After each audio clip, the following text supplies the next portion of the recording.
25 маусымынан Алматы қаласы колледждерінде тегін оқуға түсуге өтінімдерді қабылдау басталады. Колледжге тегін негізде оқуға түскісі келетін ағымдағы жылдың және өткен жылдардың 9-шы, 11-ші сыныптарының түлектері өтінім бере алады. Өтінімді қалай беру керек? Өтінім kz.bilimалматы.kz портал арқылы беріледі. Онда сіз нұсқаулықты, сонымен қатар қаланың колледждері мен мамандықтары туралы ақпаратты таба аласыз. Бірінші қадам kz.bilimалматы.kz веб-сайтына тіркелу. Тіркелу бөліміндегі барлық өрістерді толтыру қажет. Толық аты-жөні, байланыс мәліметтері, электрондық пошта, жеке сәйкестендіру нөмірі, құпия сөз құрастыру, жеке деректерді өңдеуге келісім беруді белгілеу, тіркелу.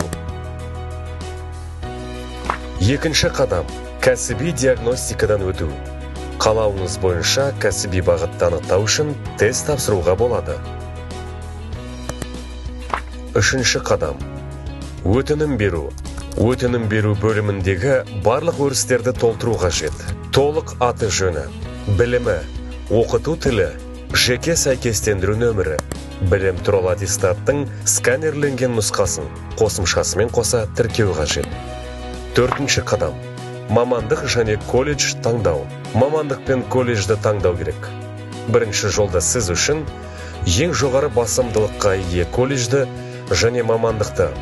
Төртінші жолда ең аз басымдылыққа ие колледжді және мамандықты таңдағаныңызға назар аударыңыз. Бесінші қадам білім туралы аттестат бойынша бейіндік пәндердің бағаларын толтырыңыз. Алтыншы қадам сіз оқуға қабылдау квотасы бар адамдар санатына жатасыз ба? Егер жауабыңыз жоқ болса, келесі бетке өтіңіз.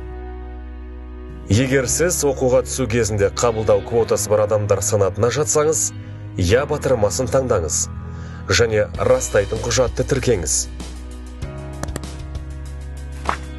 Жетінші қадам толтырылған өтініміңіз көрсетіледі. Енгізілген мәліметтердің дұрыстығын тексеріп, өтінім жіберіңіз.